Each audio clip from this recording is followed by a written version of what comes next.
فقد قال الله سبحانه وتعالى في كلامه المجيد وفرقانه القدير محبت زبان كل أعوذ بالله من الشيطان الرجيم بسم الله الرحمن الرحيم قل إن صلاتي ونسكي ومحياي ومماتي لله رب العالمين وقال تعالى في شان حبيبه ومحموده ومعشوقه مخبرا وآمرا إن الله وملائكته يصلون على النبي يا أيها الذين آمنوا صلوا عليه وسلموا تسليما صلى الله عليه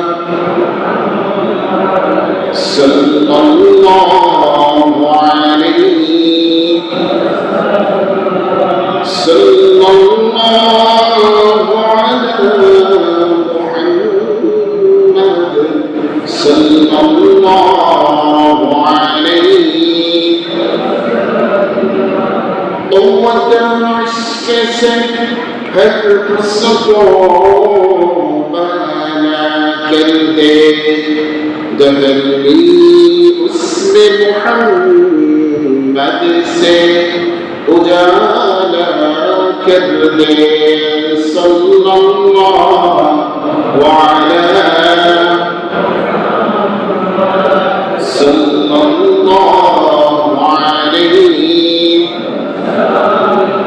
सल्लल्लाहु ala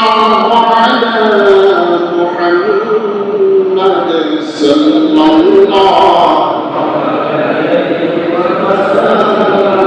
Medina Medina मुमिनों की गुनगुना है दीदारे मदीना आशिकों की तमन्ना है सल्लल्लाहु अलैहि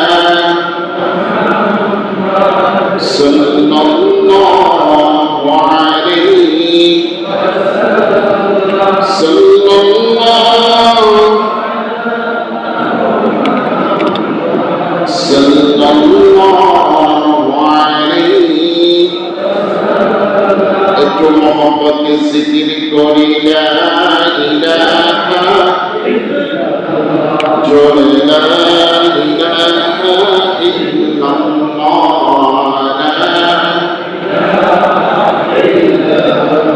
মুনকার নাকির পৌঁছেগা যাবে दिन है तेरा कौन है रब मुनकर नाकिर पहुंचेगा जब दिन है तेरा कौन है रब लिसन पे आए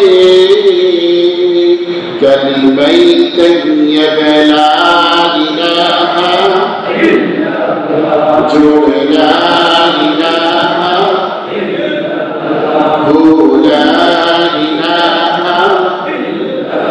لا إله إلا الله محمد رسول الله صلى الله عليه وسلم اللهم صل وسلم وبارك عليه معجز محترم زمرة والاحتشام সিরিয়া মার্কেট পাহাড়তলি চট্টগ্রাম মদিনাতুল আউলিয়া এই শহরে প্রাণকেন্দ্রে অবস্থিত আমাদের গরিব কল্যাণ সমিতির এই বিশাল মসজিদে মহান আল্লাহ জাল্লে জালালুহু আমাদেরকে এখানে আসার আরবি বছরের সর্বশেষ মাস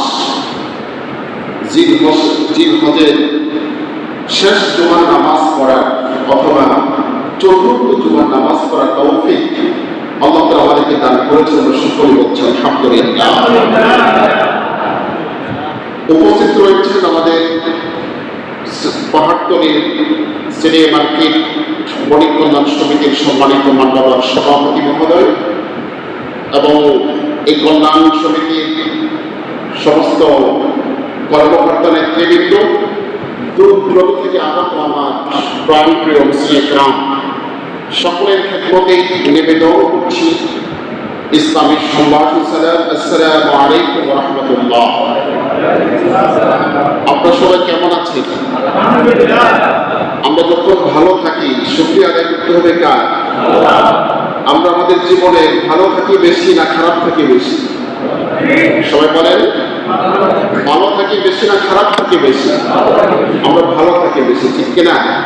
আল্লাহ তাআলা বলে দিয়েছেন, লা ইন শাকারতুম লা আযীদান্নাকুম, তোমরা যদি আমার নিয়ামতের শুকরিয়া আদায় করো আমি আল্লাহ তোমাদের জন্য নিয়ামতকে বাড়িয়ে দেব। যারা বলেন সুবহানাল্লাহ। আমাদের জন্য নিয়ামত বর্ধিত হোক, আমরা চাই কি চাই না? সবাই বলেন, চাই কি চাই না?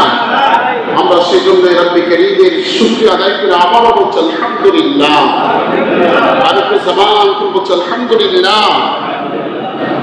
আমরা আজকে আলোচনার জন্য যে বিষয়টি নির্ধারণ করেছি আল্লাহ তাআলার কালামুল্লাহ, পৃথিবীর শ্রেষ্ঠতম মহাগ্রন্থ, মহাবিশ্বের মহাবিস্ময় আল কুরআনুল কারীমের একটি আয়াত থেকে।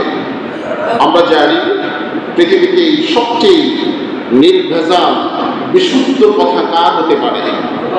সকলের কার?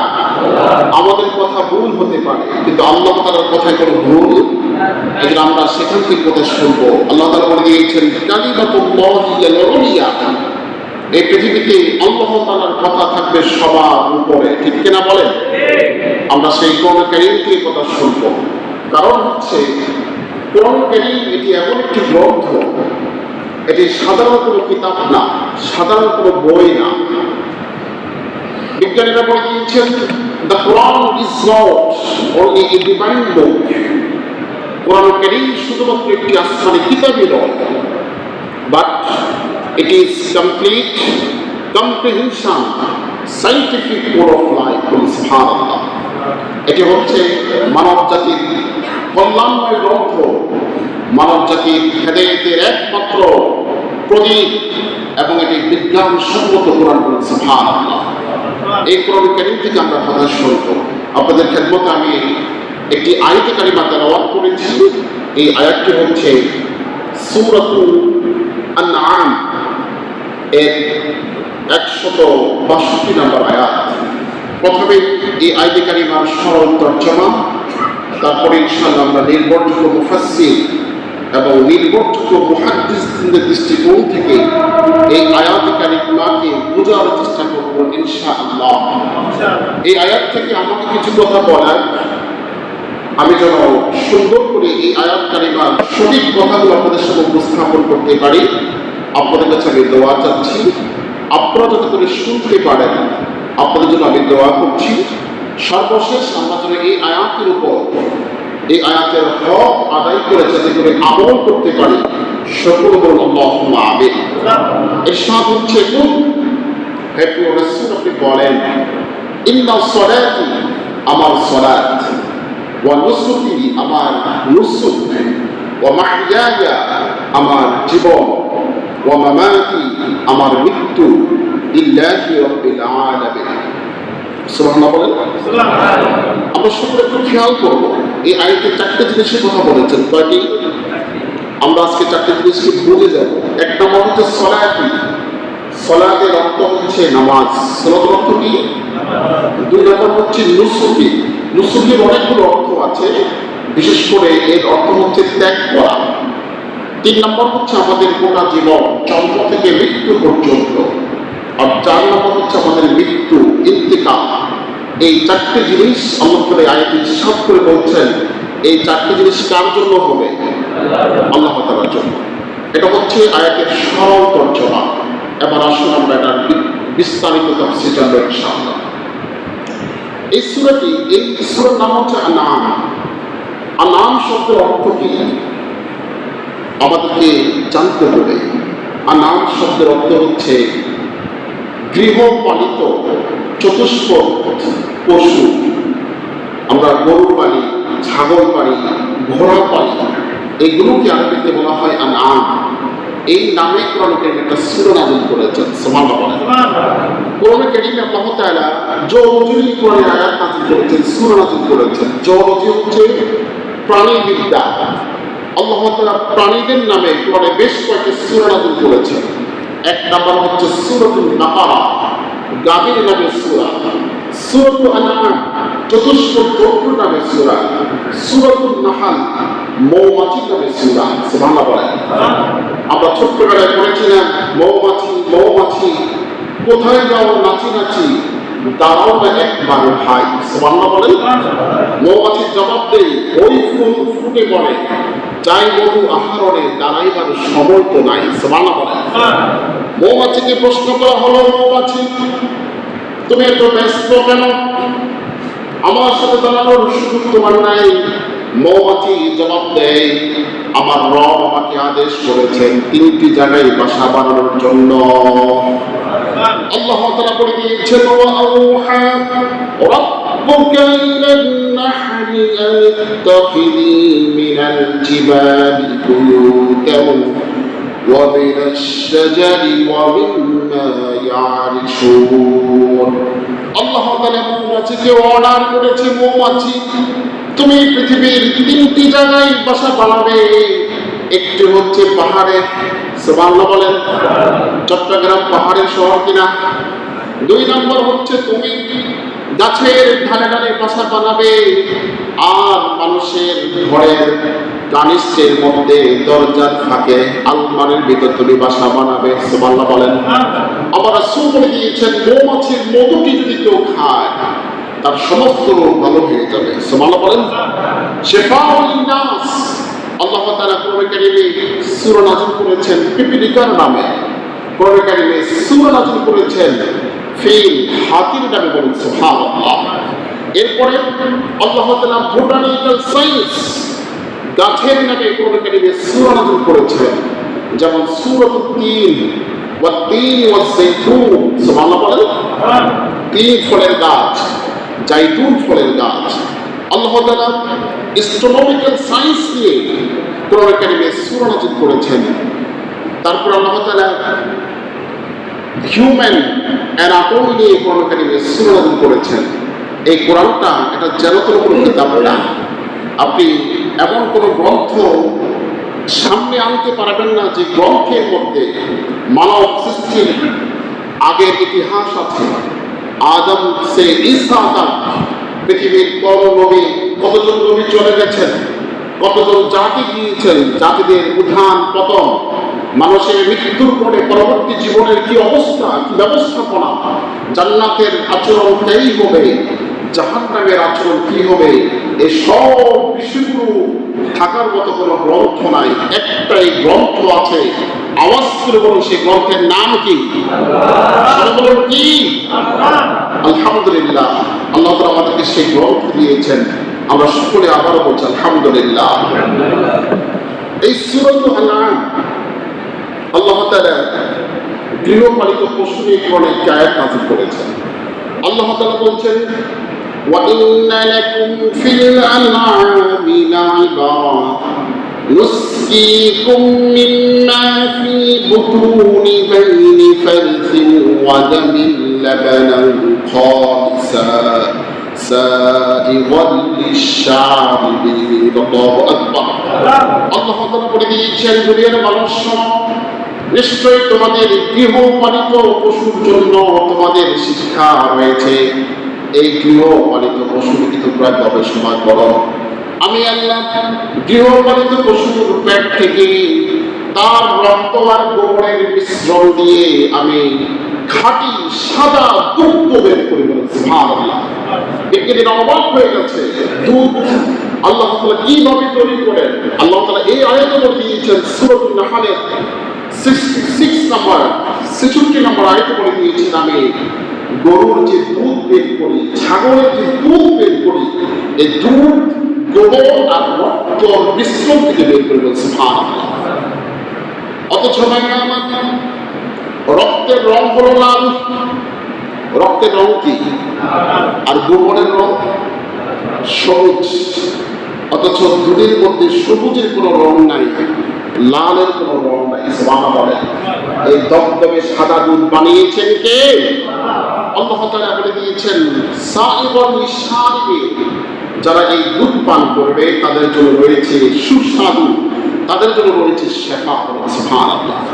বিজ্ঞানীরা বলে দিয়েছে, মিল্ক ইজ আইডিয়াল ফুড, দুধ হচ্ছে পৃথিবীর সবচেয়ে আদর্শ খাদ্য। ঠিক কিনা বলেন? পানি খেয়ে মানুষ 40 দিন বাঁচতে পারে, দুধ খেয়ে মানুষ গোটা জীবন কাটাতে পারবে। সুবহানাল্লাহ বলে। এজন্য আল্লাহ তাআলা মায়ের গর্ভে সন্তানকে, মায়ের গর্ভ থেকে যখন বের হয়, এই সন্তানকে আল্লাহ তাআলা 2 বছর মায়ের দুধ পান করার নির্দেশ দিয়েছেন। ঠিক কিনা বলেন? ভাইরা আমার, আমরা যে আয়াতে কারিমা পড়েছিলাম তার শানে নজুল কোন প্রেক্ষাপটে আয়াতটি নাযিল হয়েছে, এই মর্মে বিশ্ববিখ্যাত তাফসীরে কিতাব তাফসীরে ইবনে কাসীর, তিনি এই তাফসীরের 3য় খণ্ডের 425 নম্বর পৃষ্ঠায় এই আয়াতের শানে নজুল উল্লেখ করেছেন। তিনি বললেন, ইন্নাল মুশরিকিনা কানু ইয়াবুদুনাল আসনাম, আমার রাসূলের সময় মুশরিক যারা, তারা মূর্তি পূজা করত, তাদের ইবাদত, তাদের বন্দেগী যা কিছু করত তারা করত কিসের জন্য? মূর্তির জন্য। বলুন কিসের জন্য? মূর্তির জন্য। ওয়ায়াসবাহুনা লাহা। আপনারা কি আমার কথা বুঝতেছেন? আওয়াজ কি ক্লিয়ার আছে? বন্ধুরা আমার, তারা মূর্তির জন্য তাদের পশুকে বলি দিত। আল্লাহ তাআলা এই মূর্তির জন্য ইবাদত পছন্দ করেন নাই, মূর্তির জন্য জবাই করাকে পছন্দ করে নাই। ইন্নাহু মুখালিফুল লাহুম ফি যালিক, এই জন্য আল্লাহ তাআলা এই আয়াতে কারিমাটি নাযিল করেছেন। সুবহানাল্লাহ বলেন। এখন আসলে আমরা বিস্তারিত তাফসীর শুনব। আয়াতের প্রথমে আল্লাহ তাআলা বলছেন কুল। এই কুল শব্দের অর্থ কি? কুল শব্দের আপনি যখন কোরআন দেখবেন, আপনি দেখবেন অর্থ হচ্ছে তুমি বলো, আবার আপনি বলুন। এই দুটোর অর্থের মধ্যে পার্থক্য আছে কিনা বলেন? রাসূল করিম সাল্লাল্লাহু আলাইহি ওয়াসাল্লামের শানে তুমি বলো এই শব্দ কি ব্যবহার করা যাবে? সবাই বলেন। আমার রাসূলের সম্মান বাড়িয়ে দিয়েছেন কে? আল্লাহ। ওয়া রাফা'না লাকা যিকরাক। এই আয়াত কারিমা যখন নাযিল হলো, হে রাসূল, আমি আল্লাহ আপনার সম্মান মর্যাদাকে বর্ধিত করেছি। জিবরিল রাসূলকে প্রশ্ন করল, কাইফা রাফা'তা কাইফা রাফা'a আল্লাহু যিকরাকা ইয়া মুহাম্মদ সাল্লাল্লাহু আলাইহি ওয়াসাল্লাম। ও প্রিয় রাসূল, আল্লাহ তাআলা আপনার সম্মান ইজ্জত কেমনে বাড়িয়ে দিয়েছেন আমাকে বলেন। আমার রাসূল জবাব দিলেন, আল্লাহু আ'লাম, নিশ্চয়ই আল্লাহ তাআলাই জানেন তিনি আমার সম্মান ইজ্জত কেমনে বাড়িয়েছেন। আল্লাহ তাআলার কাছে জিবরিল গিয়ে প্রশ্ন করলেন, কাইফা রাফা'তা যিকরা হাবিবিকা মুহাম্মাদিন সাল্লাল্লাহু আলাইহি ওয়াসাল্লাম। আপনি আপনার প্রিয় হাবিব মুহাম্মদ রাসূলুল্লাহ সাল্লাল্লাহু আলাইহি ওয়াসাল্লামের সম্মান কেমনে বাড়িয়েছেন? আল্লাহ তাআলা ঘোষণা করে দিয়েছেন, ইযা যুকিরতু যুকিরতা মা'i, আমার নাম যেখানে যেখানে আমি উচ্চারণ করেছি, আমার প্রিয় হাবিব মুহাম্মদ রাসূলুল্লাহ সাল্লাল্লাহু আলাইহি ওয়াসাল্লামের নাম সেখানে সেখানে উচ্চারণ করেছি। আল্লাহু আকবার। কি আযানে, কি ইকামতে, কি নামাজে, কি তাশাহুদে আমার আল্লাহর নাম যেখানে, রাসূলের নাম রেখেছেন সেখানে। জোরে বলেন না সুবহানাল্লাহ। কি আযানে কি নাই? আমরা যে কালিমা পড়ি, আল্লাহ বলে দিয়েছেন লা ইলাহা ইল্লাল্লাহ, মুহাম্মাদুর রাসূলুল্লাহ, লা ইলাহা ইল্লাল্লাহ লিখতে 12টি অক্ষর, মুহাম্মাদুর রাসূল লিখতে 12টি অক্ষর। বলুন সুবহানাল্লাহ। লা ইলাহা ইল্লাল্লাহর মধ্যে কোনো নক্তা নাই, মুহাম্মাদুর রাসূলের মধ্যে কোনো নক্তা নাই। সুবহানাল্লাহ বলেন। তিনি এমন রাসূল যিনি হ্যাঁ বললে শরীয়ত হালাল হয়ে যায়, তিনি এমন রাসূল যিনি না বললে শরীয়ত হারাম হয়ে যায়, তিনি এমন রাসূল যিনি শাহাদাত আঙ্গুলি ইশারা করলে আকাশের চাঁদ দুটুকরো হয়ে যায়। যিনি বলেন সুবহানাল্লাহ। আল্লাহ তাআলা সূরাতুল কমারের মধ্যে প্রথম আয়াতে বলে দিয়েছেন, ইকতারাবাতিস সাআ ওয়া শাক্কাল কমার, নিশ্চয়ই কিয়ামত নিকটবর্তী হয়েছে আর চাঁদ দ্বিখণ্ডিত হয়েছে। সুবহানাল্লাহ। তিনি এমন রাসূল যিনি জমিন থেকে পা মোবারককে উঠালে আরশ আজিমের মেহমান হয়ে যান। এজন্য আমার রাসূল, আমার আল্লাহ তাআলা বলে দিয়েছেন, আমি আমার প্রিয় হাবিবকে দুরুদ ছাড়িয়ে 7 আকাশ পাড়িয়ে সিদরাতুল মুনতাহার আরো উপরে লা মাকান লা জামান 70,000 নূরের পর্দা ভেদ করে আমি আমার হাবিবকে আমার ঘরে আমার বাড়িতে এনেছি। সুবহানাল্লাহ। আমি আমার রাসূলকে জান্নাত দেখিয়েছি, জাহান্নাম দেখিয়েছি, যা পৃথিবীর আর কোন নবী এবং রাসূলকেও দেখায় না। সুবহানাল্লাহ।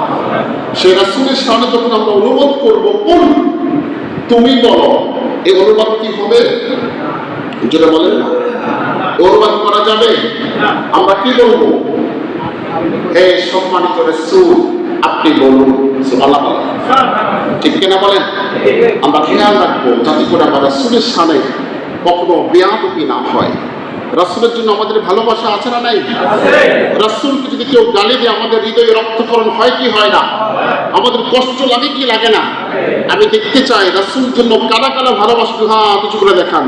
নারে তাকবীর, নারে তাকবীর।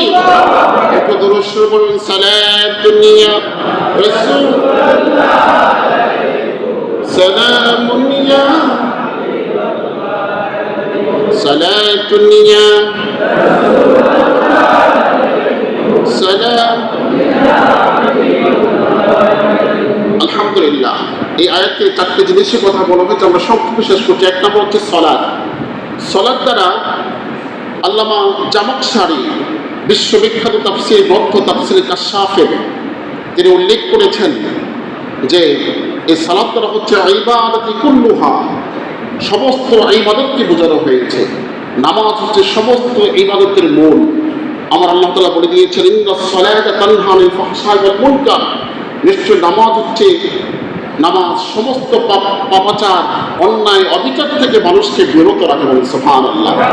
কিয়ামতের দিন সর্বপ্রথম বান্দার নামাজের হিসাব নেওয়া হবে। ফাইদা সালুহাত সালুহাস সাইরু আমালিক, যে বান্দা আল্লাহর সামনে 5 ওয়াক্ত নামাজের হিসাব দিতে পারবে, আল্লাহ তাআলা তার বাকি হিসাবগুলোকে সহজ করে দেবেন। আর যে ব্যক্তি 5 ওয়াক্ত নামাজের হিসাব ঠিকঠাক মতো দিতে পারবে না, তার জন্য বাকি হিসাবগুলো দেওয়া অনেক কঠিন হয়ে যাবে। ঠিক কিনা বলেন? আল্লাহ রাব্বুল আলামিন যখন জান্নাতি এবং জাহান্নামীদেরকে পৃথক করে দেবেন, তখনই জান্নাতে যারা যাবে তারা বলবে, আমাদের অনেক পরিচিত মানুষ সকল জান্নাতে দেখতে পাচ্ছি না, তারা কোথায়? আল্লাহ বলবেন তারা হচ্ছে জাহান্নামে। তখনই আল্লাহ তাআলা জান্নাত এবং জাহান্নামের মাঝখানের পর্দা উঠিয়ে দিবেন। জান্নাতীরা জাহান্নামীদেরকে দেখতে পাবে, জাহান্নামীরাও জান্নাতীদেরকে দেখতে পাবে।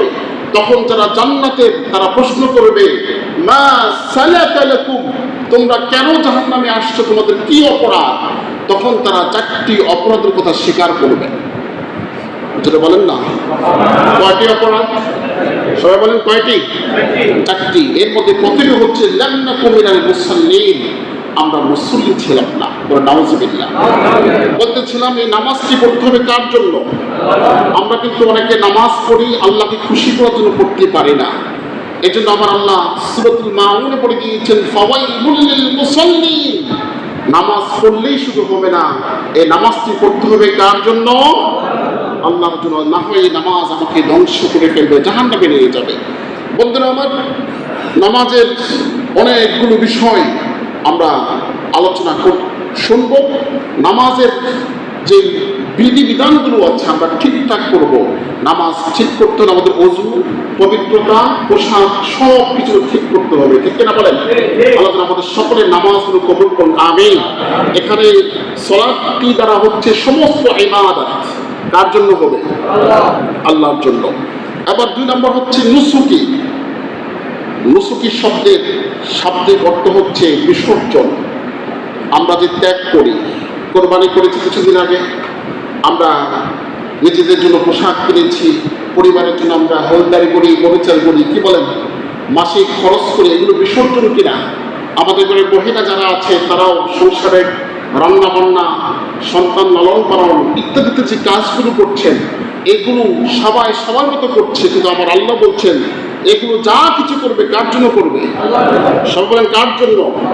তাহলে আল্লাহ তাআলা আমাদের ইবাদতগুলো কবুল করবেন। আমার রাসূল সাল্লাল্লাহু আলাইহি ওয়াসাল্লাম বলে দিয়েছেন, আউয়ালু মা ইউহাসাবু বিহিল আবদু ইয়াওমাল কিয়ামাতিস সালাত। বিশেষ করে নুসুকি ব্যাখ্যায় কাজী নাসিরউদ্দিন বাইজি রাহমাতুল্লাহি আলাইহি আনওয়ারুত তানজিল ওয়া আসরারুত তাওয়িল গ্রন্থে প্রথম খণ্ডের 367 পৃষ্ঠার মধ্যে তিনি বলেছেন, নুসুকি দ্বারা এখানে হচ্ছে নুসুকি আই কোরবানি আই হাজ্জি ওয়া উমরাতি। নুসুকির অর্থ হচ্ছে বিসর্জন দেওয়া, ত্যাগ করা। আমরা যে ত্যাগগুলো করছি এগুলো আমরা সবাই আল্লাহর জন্য করব, আল্লাহ তাআলার নিয়তে করব। তাহলে আমার মাও খুশি হবেন, বাবাও খুশি হবেন, সমাজ খুশি হবে। কিন্তু মাঝখানে আমরা বলতে খুশি করলাম কাকে? সবরেন কাকে? এজন্য কেউ বলে দিয়েছেন, ইয়া ইলাহি মুঝকো মুঝসে দূর কর তাকে দেখো তুঝে মুঝকো এক নজর जन्नतो तुझसे यार क्या करो अर्जी में तुझे देखा करो हूर गिलमत जितनी नियामत है तू सबसे बढ़कर नियामत दीदार तू। या इलाही, हे प्रभु তুমি আমার ভিতর থেকে অহমিকাকে ধ্বংস করে দাও, আমার ইবাদত বন্দিগুলো সব তোমার খুশির জন্য কবুল করো। এরপর আল্লাহ তাআলা বলে দিয়েছেন, কবি বলেছেন, জান্নাত ও দুজুক সে ইয়া রব কিয়া করো। জান্নাত এবং জাহান্নাম দিয়ে আমি কি করব? আমি তোমার সন্তুষ্টি চাই বলেছে। সুবহানাল্লাহ। এই নুসুকি আমরা যে খরচগুলো করছি একের পর এক, আমরা যেন আমাদের রবকে খুশি করার জন্য করতে পারবো, আমিন। এরপর আসুন ওয়া মাহইয়ায়া, আমাদের গোটা জীবনটা জন্ম থেকে মৃত্যু পর্যন্ত, শিশু, কৈশোর, যৌবন, বৃদ্ধ বয়স, এই জীবনটা আমরা বিভিন্ন কাজে ব্যয় করছি। কিন্তু আমরা কি আমাদের জীবনটাকে আল্লাহ তাআলার জন্য দিতে পারছি? আমরা এই মাহিয়া দ্বারা কি উদ্দেশ্য? তাফসিরে বাইজাবির মুসান্নিফ ইমাম বাইজাবি রহমতুল্লাহ আলাইহি তিনি প্রথম খণ্ডের 367 নম্বর পৃষ্ঠা উল্লেখ করেছেন, ওয়ামা আনা আলাইহি ফি হায়াতি, আমার গোটা জীবনটা আমি আল্লাহ তাআলার জন্য উৎসর্গ করে দিয়েছি। আমাদের একটু খেয়াল করতে হবে বন্ধুরা, আমাদের জীবনটা যদি আমরা 3 ভাগ করে, একজন মানুষ 60 বছর বেঁচেছেন, কয় বছর? সবাইকে বলেন কয় বছর? 60 বছরের মধ্যে 1/3 20 বছর তিনি ঘুমিয়ে ঘুমিয়ে কাটিয়েছেন। আপনাদেরকে প্রশ্ন করি, 24 ঘন্টায় আমরা কয় ঘন্টা ঘুমাই? এটা বলেন কয় ঘন্টা? 8 ঘন্টা মিনিমাম। তো আপনি যদি 24 ঘন্টায় 8 ঘন্টা ঘুমান, 60 বছর বয়সে আপনি কয় বছর ঘুমালেন? 20 বছর। আমরা ইসলামটাকে বুঝতে বুঝতে, নামাজ ধরতে, রোজা ধরতে আমাদের 20 বছর চলে গেছে। 20 বছর একটা ছেলে, সে কিন্তু ঠিক মতো নামাজ শুরু করে না, এখনো করেছে বলেন? সে কিন্তু ঠিক মতো রোজা শুরু করে না, কারণ সে নিজেকে ছোট মনে করছে। আবার এই 20 বছর যদি আমরা মাইনাস করি, 60 বছর থেকে কত চলে গেল? আরো 20 বছর, এখন থাকলো 20 বছর। আমরা আমাদের কর্মজীবনে এসে আমরা চাকরি করছি, ঘন্টায় 24 ঘন্টা ডিউটি, কয় ঘন্টা? 8 ঘন্টা কিনা? তাহলে আমার ডিউটিতে চলে গেল আরো 20 বছর। আমি আল্লাহর ইবাদত করলাম কখন? ঠিক কিনা বলেন? আমরা আল্লাহর ইবাদত করলাম কখন? একটু চিন্তা করা দরকার। আমরা আমার মাকে ভালোবাসি, ভালোবাসে কিনা? বাবাকে ভালোবাসে কিনা? মাকে ভালোবাসে কেন? মা আমাকে জন্মদান করেছে, গর্ভে ধারণ করেছেন, দুগ্ধ পান করিয়েছে, অনেক অবদান মায়ের। আমার বাবাকে আমি ভালোবাসি, বাবার অনেক অবদান। কিন্তু এই সব অবদানের ক্ষেত্রে আপনি তুলনা করেন মহান রব্বে কারীমের অবদান আমার প্রতি কত বেশি, বলুন না? আল্লাহ তাআলা বলে দিয়েছেন, ওয়া ইন তাউদ্দু নি'মাতাল্লাহি লা তুহসুহা। ওগো বান্দা, আমি তোমাকে কত হাজার কোটি নিয়ামত দিয়েছি, যদি বলতে শুরু করো তোমার জীবন শেষ হয়ে যাবে, তুমি আমার দেওয়া নিয়ামতগুলো বলে শেষ করতে পারবে না। জীবনে সুবহানাল্লাহ। মাথার চুলগুলো গোনা যায়? এবার বলেন, মাথার চুল গোনা যায়? বিজ্ঞানের একটা মেশিন আবিষ্কার করেছে, আপনাকে বলবে মাথাটা ঢুকান, আপনি ঢুকাবেন, একটা মেশিনের ভেতর একটা সুইচ টিপ দেবে, একটা বাতাস যাবে, অটোমেটিক মাথার চুলগুলো গোনা হয়ে যাবে। কি বিশ্বাস হয় না? কথা বলেন না। টাকা গোনার মেশিন আছে, একদিনে কয় কোটি টাকা গোনা যায়? আপনি মেশিনে দিচ্ছেন, তে করে বাস টাকা গোনা হয়ে গেছে। আল্লাহ তাআলা বলছেন, পৃথিবীর মানুষ শোনো, মাউন্ট এভারেস্ট পাহাড়ের উচ্চতা, দৈর্ঘ্য, প্রস্থ, এটা অনেক কত বিজ্ঞানীরা শনাক্ত করতে পেরেছে। এই পৃথিবীর সবচেয়ে গভীরতম জায়গা মারিয়ানা ট্রেঞ্চ, এর গভীর কত বিজ্ঞানীরা শনাক্ত করতে পেরেছে। আকাশ, জমিন, চন্দ্র, গ্রহ, নক্ষত্র, প্লুটো সবকিছু বিজ্ঞানীরা শনাক্ত করছে। আল্লাহ তাআলা বলছেন, সব করা সম্ভব হতে পারে। আমি আল্লাহ তোমাকে কি নিয়ামত দিয়েছি, কত নিয়ামত দিয়েছি, তুমি এগুলো বলে শেষ করতে পারবে না। সুবহানাল্লাহ। আমার মাকে আমি এত ভালোবাসি সামান্য অবদানের কারণে, আমার বাবাকে আমি সম্মান করি, সন্তানকে ভালোবাসি, আমার দলের নেতৃবৃন্দদেরকে আমি অনেক কিছু দিই, কিন্তু যে রব্বে কারীম আমার প্রতি এত নিয়ামত দিয়েছেন, আমি আমার সে রবকে একেবারেই ভুলে গেলাম। ঠিক কিনা বলেন?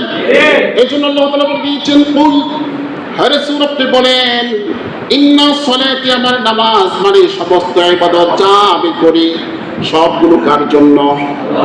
ওয়া নুসুকি, আমি যত ব্যয় করি, যত টাকা আমি খরচ করি সেগুলো কার জন্য? ওয়া মাহইয়ায়া, আমার গোটা জীবনটা, শিশুকাল, যৌবনকাল, বৃদ্ধকাল সবগুলো কার জন্য করতে হবে? ওয়া মাহইয়ায়া, এবং আমার মৃত্যু। এখানে তাফসীর করতে গিয়ে আল্লামা কাশশাফ রাহমাতুল্লাহ আলাইহি, তিনি হচ্ছেন সাহিবুল কাশশাফ, তাফসীরে কাশশাফ লিখেছেন, পৃথিবীতে কোনো ব্যক্তি আলেম হতে পারবে না, মুফাসসির হতে পারবে না যদি তাফসীরে কাশশাফ না পড়ে। সুবহানাল্লাহ বলেন। তিনি ছিলেন একজন ল্যাংড়া মানুষ। কি মানুষ? ল্যাংড়া হওয়ার কাহিনী কি? ছোট্টবেলায় তিনি একটা পাখি বাচ্চা ধরে নিয়ে এসেছেন, এনে পায়ের সাথে রশি বেঁধে রেখে দিয়েছে পাখিটাকে।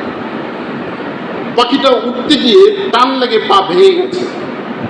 ছোট্ট কাশশাফ তিনি ঘরের ভিতর, ওনার আম্মাজান এসে বললেন, দেখলেন পাখিটার পা ভাঙ্গা। তখন তিনি বললেন, কে এই নিষ্পাপ একটা ছোট্ট পাখির পাটা ভেঙে দিল? আল্লাহ, তুমি তার পা ভেঙে দাও। দোয়া করেছেন কে? সবাই বলেন কে? কিছুদিন পর উপর থেকে একটা শক্ত জিনিস পড়ে সাহিবুল কাশশাফের পায়ের উপর পড়ে পাটা ভেঙে গেছে। তিনি এই পা ভাঙ্গা নিয়ে সারা জীবন কাটিয়েছেন। ক্রেস্টের উপর ভর করে তিনি হেঁটেছেন। তিনি এই কাশশাফ লিখতে গিয়ে 30 বছর সময় লেগেছে। 30 বছর পর তিনি এই কাশশাফ গ্রন্থ লিখেছে। বলে সুবহানাল্লাহ। আজকে মা বাবার দোয়া কবুল হয় কি হয় না? আমার রাসূল বলেছেন, হুমা জান্নাতুকা ওয়া নারুকা, মা তোমার জান্নাত, মা তোমার, যে বলে মা তোমার জান্নাত, মা তোমার জাহান্নাম। বন্ধুরা আমার, এখানে একটা বিষয় আপনাদেরকে একটু ধারণা দিতে চাই। আমরা যে ত্যাগ করি, যেমন আমরা কোরবানি করলাম কিছুদিন আগে, এই কোরবানিটা ইতিহাস আমরা জানি, সংক্ষিপ্ত করে বোঝার জন্য বলছি। নবী ইব্রাহিম তার সন্তানকে বিসর্জন দিয়েছেন, জবে করে দিয়েছেন, কিন্তু আমরা কি আমার সন্তানকে জবে করতে পারতাম? বলেন পারতাম? কিন্তু আমরা আমার আল্লাহর জন্য আমার সন্তানটাকে আমরা কাজে লাগাতে পারি। আপনাদেরকে বলি, 10 বছর বয়সে সন্তানকে ডাক্তার বানানো যাবে? একটু আওয়াজ করে বলেন, যাবে? পৃথিবীর কোন বিশ্ববিদ্যালয় কি আছে যেখানে পড়ালে আপনার সন্তান 10 বছর বয়সে ইঞ্জিনিয়ার হতে পারবে, ড্রাইভার হতে পারবে, মিস্ত্রি হতে পারবে? কিন্তু সৌভাগ্যের বিষয় হচ্ছে 10 বছর বয়সে সন্তানকে কোরআনের হাফেজ বানাতে পারবো। যেটা বলেন না সুবহানাল্লাহ। আপনার সন্তানকে আপনি 10 বছর বয়সে আপনি হাফেজ বানান, এরপরে মন চাচ্ছে আমি ডাক্তার বানাবো, পড়ানো যাবে কিনা? সবাই বলেন। ইঞ্জিনিয়ার, পাইলট, বাংলাদেশের প্রধানমন্ত্রী, এই সম্ভাবনা আছে কিনা? আমরা যদি আমার সন্তানটাকে 10 বছর বয়সে ইসলামের জ্ঞান শিক্ষা দিই, সে সন্তান যদি ডাক্তার হয় তার হাতে কোনো রোগী অন্যায়ভাবে মারা যাবে না। আমার সন্তানকে 10 বছর বয়সে হাফেজ বানানোর পর যদি ইঞ্জিনিয়ার বানায়, এই সন্তান দ্বারা কোনো মানুষের ক্ষতি হবে না, বিল্ডিং ভেঙে পড়বে না। ঠিক কিনা বলেন? আমি যদি আমার সন্তানকে হাফেজ বানানোর পরে দেশের প্রধানমন্ত্রী বানাই, দেশের নাগরিক কখনো তার দ্বারা ক্ষতিগ্রস্ত হবে না। আর সবচেয়ে বড় কথা হচ্ছে আমি একজন বাবা হিসাবে আমি আমার দায়িত্বকে পালন করতে পেরেছি। আমি আমার বাবা হিসাবে আমার সন্তানকে হাফেজ বানানোর কারণে বৃদ্ধ বয়স আমাকে বৃদ্ধাশ্রমে যেতে হবে না। ঠিক কিনা? আপনার সবাইকে একমত? আমাদের যাদের সন্তান আছে সেটা নিয়ত করেন, আজকে নিয়ত করতে পারবো না? আল্লাহকে তো হাতটা দেখায় না, আল্লাহ আল্লাহ আমাদের যাদের সন্তান আছে আমরা আমার সন্তানকে ইসলামের জ্ঞান শিক্ষা দেব, সম্ভব বলে হাফেজ বানাবো। নাতিদের জন্য আপনি নিয়ত করবেন, আমিন। এরপর বন্ধুরা আমার, আমরা এই আয়াতের শেষ অংশ ওয়া মামাতি, আমার মৃত্যু, আমরা সবাই মরে যাব কিনা? কথা বলেন। মৃত্যু সত্য না মিথ্যা? বাঁচা যাবে? কোনো সুযোগ আছে? কোনো সুযোগ যেহেতু নাই, মরতে যেহেতু হবে, আমরা বীরের মতো মরব। কথা বলেন ঠিক কিনা? আমরা আল্লাহ তাআলার কাছে যাব সাহস নিয়ে, আল্লাহ তাআলাকে সন্তুষ্টি করে আমরা যাব। জাহান্নামী হয়ে, আমরা পাপিষ্ঠ হয়ে আল্লাহর দরবারে যেতে চাই না। কে বলেন ঠিক কিনা? আল্লাহ তাআলা বলে দিয়েছেন, ওয়ামা খালাকাতুল জিন্না ওয়ামা খালাকাল মাউতা ওয়াল হায়াতা লিয়াবলুয়াকুম আইয়ুকুম আহসানু আমালা। আমি আল্লাহ তোমাদের জন্য জীবনকে সৃষ্টি করেছি আর মৃত্যুকে সৃষ্টি করেছি তোমাদেরকে পরীক্ষা করার জন্য। আমি দেখতে চাই আইয়ুকুম, তোমাদের মধ্যে কে আছো জীবনটা পেয়ে আর মৃত্যুটা পেয়ে সুন্দর সুন্দর আমল করো। সুবহানাল্লাহ বলেন। আমরা আমাদের জীবন আর মৃত্যুটা অনেকে ছেলেরা আর মেয়েরা প্রেমিক প্রেমিকার জন্য বিসর্জন দেয়, আছে না নাই? যুবকরা দলের জন্য, দলের নেতাকে খুশি করার জন্য অনেকে জীবন দেয়, আছে না নাই? কিন্তু আমরা যেহেতু একজন মুমিন বুদ্ধিমান, আমরা আমাদের জীবন আর মৃত্যুরে দেব কার জন্য? সবাই বলেন কার জন্য? আল্লাহর জন্য। আল্লাহ তাআলা এই মৃত্যুটাকে, জীবনটাকে আমাকে দিয়েছেন পরীক্ষা করার জন্য। আমার অবস্থান কি, আমার সিদ্ধান্ত কি, আমি কি আমার আল্লাহর জন্য দিতে পারছি কিনা? ঠিক কিনা বলেন? বন্ধুরা আমার, মৃত্যু এটা হবেই। আল্লাহ তাআলা বলে দিয়েছেন কুল্লু নাফসিন যায়িকাতুল মাউত। এই আয়াতটা কি সবাই পড়েন? পড়েন সবাই? কথা বলে না, পারেন? এটা আমরা সবাই পারি, কিন্তু আয়াতটা কিন্তু এখানে শেষ না। এই আয়াতের পরের যে বাকি অংশটুকু আছে, মুফাসসির কিরাম যখন এই আয়াতটা পড়ে তখন তারা থরথর করে কাঁপে, চোখের পানি ছেড়ে দেয়। এই আয়াতের শেষে কি আছে আমরা অনেকে কিন্তু জানি না। কি বলেন? জানি? আমি আপনাদেরকে শোনাচ্ছি। গরু মরে, ছাগল মরে, আমরাও মরি, কিন্তু মৃত্যু তো শেষ নয়। মৃত্যুর পরে আল্লাহ তাআলা আয়াতের বাকি অংশে বলেছেন,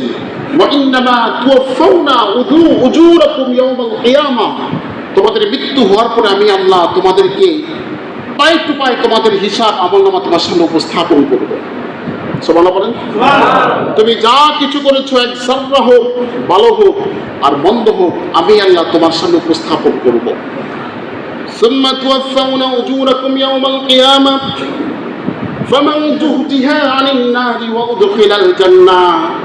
বিচার ফয়সালা হওয়ার পর আমি আল্লাহ যাকে জাহান্নাম থেকে মুক্ত করে দেব, জাহান্নাম থেকে বেকসুর খালাস করে দেব, ওয়া উদখিলাল জান্নাহ, এবং জান্নাতে প্রবেশ করাবো, ফাকাদ ফাজ, সেগুলো সবচেয়ে সফল। যেটা বলেন না, আমাদের জীবনের তো শেষ, অনেকে অনেক সময় পার করেছি, কেউ 30 বছর, কেউ 40 বছর। একদিন যাচ্ছে মানে আমার মৃত্যু একদিন আগিয়ে গেল, এরপর আমি নির্দিষ্ট সময় মৃত্যুবরণ করব, ঠিক কিনা বলেন? সেই মৃত্যুর পর যখন আল্লাহ তাআলা আমার হিসাব করবেন, আমাকে কি জাহান্নাম থেকে মুক্তি দিবেন? একটু চিন্তা করেন, কি দিবেন? এবার কথা বলেন না, দিবেন? আমাকে কি জাহান্নাম থেকে মুক্তি দিয়ে জান্নাতে দিবেন? যদি দেয় আমি সফল, যদি দেয় আমি কি, আর যদি না দেয় আমি ব্যর্থ। এই ব্যর্থ কি ছোটখাটো ব্যর্থ? আমার ঠিকানা হবে কোথায়? জাহান্নামে। সুতরাং এখন আমাদের সুযোগ আছে আল্লাহ তাআলাকে খুশি করার। এজন্য আমার রাসূল বলে দিয়েছেন, আখলিস দীনাকা ইয়াকফিকা আল-আমালুল কালিল। বান্দা, প্রিয় উম্মত, তোমরা যে আমলগুলো করছো তোমরা খালিস আল্লাহ তাআলার জন্য এই আমলগুলো করো। যদি এই আমলটা অল্প হয় তোমার নাজাতের ব্যবস্থা হয়ে যাবে। যদি বলেন না সুবহানাল্লাহ। আমরা যে আমার মাকে শাড়ি কিনে দিই, এই শাড়ি কেনার পর মাকে বলি যে মা, এই শাড়ির অর্ধেক তুমি পরবা আর অর্ধেক আমার বউরে দিবা, বলি আমরা? আমার স্ত্রীকে যখন আমি কসমেটিক কিনে দিই বলি যে অর্ধেক তোমার আর অর্ধেক আমার বোনের, আমি এটা পুরোটাই আমি তাকে উপহার করে দিলাম। আমরা যখন আল্লাহ তাআলার ইবাদত করি, নামাজ বলেন, রোজা বলেন, দান সদকা বলেন, সেখানে আমরা কেন কোনো মানুষকে খুশি করার জন্য করব? সেখানে আমরা কেন বলতে পারি না আমার এই যে কাজটা, নামাজটা, রোজাটা সবগুলো আল্লাহ তোমাকে খুশি করার জন্য করলাম? এটা আমরা কেন বলতে পারি না? আল্লাহ তাআলা সেই দাবিটাই করছেন আমাদেরকে, যে ঠিক কিনা বলেন? এই আয়াত আল্লাহ তাআলা সেটাই আমাদেরকে বুঝাচ্ছেন। বন্ধুরা আমার, আমরা শেষ করে দিচ্ছি। তবে ইমাম মালিক রাহমাতুল্লাহ আলাইহি তিনি জেনেছেন যে মদিনাতুল মুনাওয়ারা যদি কোনো ব্যক্তি মৃত্যুবরণ করে সে জান্নাতি।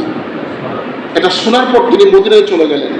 এই দামি জায়গায় তিনি কখনো জুতা পায়ে দিয়ে হাঁটেন নাই, কখনো থুতু নিক্ষেপ করেন নাই। তিনি যখন ইস্তিনজা করতেন তখন তিনি মদিনার এরিয়ার বাইরে আসতেন। তবে এই ভয়টাও ছিল, যদি আমার ইস্তিনজা অবস্থায় মৃত্যুবরণ হয় তাহলে আমি তো মদিনার মৃত্যুর সওয়াব পাবো না।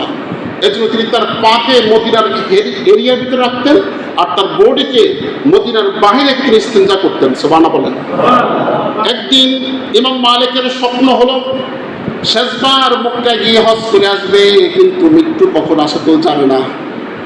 আমার রাসূলকে স্বপ্নে দেখার পর প্রশ্ন করলেন, রাসূল আমার মৃত্যু কখন হবে আপনি আমাকে যদি বলেন, আমি জীবনের মতো শেষবার হজটা করে আসবো। আমার রাসূল তখন 5 আঙ্গুল দেখাই দিলেন। কয় আঙ্গুল? এই 5 আঙ্গুল দ্বারা কি বোঝানো হয়েছে? তখন এর ব্যাখ্যায় সূরাতুল লোকমানের শেষ আয়াতটা আমার রাসূল ইঙ্গিত করেছেন, এই 5 আয়াত দ্বারা হচ্ছে সূরাতুল লোকমানের শেষের আয়াত। সুবহানাল্লাহ বলেন। সেখানে 5টি কথা বলা হয়েছে। সেখানে 5টি, একটি হচ্ছে আল্লাহ তাআলা বলছেন ইন্নাল্লাহা ইনদাহু সাআহ ইলমুস সাআহ, কিয়ামত কখন হবে এটা আল্লাহ ছাড়া কেউ জানে না। মায়ের গর্ভে সন্তান ছেলে না মেয়ে এটা আল্লাহ ছাড়া কেউ জানে না। এখন বলবেন যে ডাক্তাররাও তো জানে, ডাক্তাররা জানে তো 7 মাস পর, ঠিক কিনা বলেন? বৃষ্টি কখন হবে, কত ফোঁটা আজকে পানি পড়বে, বৃষ্টি হবে, কেউ জানে না, জানে কে? আল্লাহ। মৃত্যু কার কোথায় কখন হবে কেউ জানে না, জানে কে? আল্লাহ। রিজিক কার কখন কোথায় হবে কেউ জানে না, জানে কে? আল্লাহ। আপনার দুবাইতে একজন খতিব তিনি বক্তব্য দিচ্ছেন জুমার দিন, হঠাৎ মৃত্যুর যন্ত্রণা শুরু হয়ে গেছে। কিছুদিন আগে, কয়েকদিন আগে তিনি কালিমায়ে শাহাদাত পড়তে পড়তে মৃত্যুবরণ করেছেন। আল্লাহ যেন আমাদের সবকে মৃত্যুদান করবেন, আমিন। বন্ধুরা আমার, জিলহজ মাস শেষ, বছরের শেষ মাস, আমাদের একটু হিসাব করা দরকার। আমার আগের জীবনের তুলনায় এখন আমার ঈমান বাড়লো না কমলো, ঠিক কিনা বলেন? তারপরে আমার আমলগুলো সুন্দর আগে থেকে হলো কি হলো না, এরপরে ইবাদত আমার তৃপ্তি আসে কিনা, এরপর রিজিকটি আমার হালাল হলো কি হলো না, কথা বলেন না? এরপর আল্লাহ তাআলার হক যেগুলো আছে আমি কি আদায় করতে পারলাম নাকি পারলাম না? বান্দার কিছু হক আমার উপরে আছে, আমি কি আমার বান্দাদের হকগুলো আদায় করতে পারলাম? এই হিসাবটা এখন করা দরকার। যেহেতু বছর শেষ, কয়েকদিন পর আসছে নতুন বছর, আশুরা, মুহররম মাস, ঠিক কিনা বলেন? এরপরে আত্মশুদ্ধি আর মানুষদেরকে আমার মতো আমি যেরকম আজকে আপনাদেরকে আয়াত দিয়ে হাদিস দিয়ে আল্লাহর পথে আপনাদেরকে দাওয়াত করেছি, ঠিক কিনা বলেন? আপনাদেরও উচিত যাকে ইচ্ছে আপনার পছন্দ মতো মানুষদেরকে আল্লাহর পথে দাওয়াত দেওয়ার। আমরা এই কাজগুলো করব। নিশ্চিত আল্লাহ তাআলা আমাদের উপর খুশি হবেন, রাজি হবেন। আল্লাহ যেন আমাদের সকলকে কবুল করবেন, আমিন। আল্লাহ যেন আমাদের সকলকে মাফ করে দেবেন, আমিন। ওয়া আখিরু দাওয়ানা আলহামদুলিল্লাহি রাব্বিল আলামিন। আসসালামু আলাইকুম ওয়া রাহমাতুল্লাহি ওয়া বারাকাতুহু। যারা কাবলা জমা পড়েনি মেহেরবানি করে পড়ে নিন।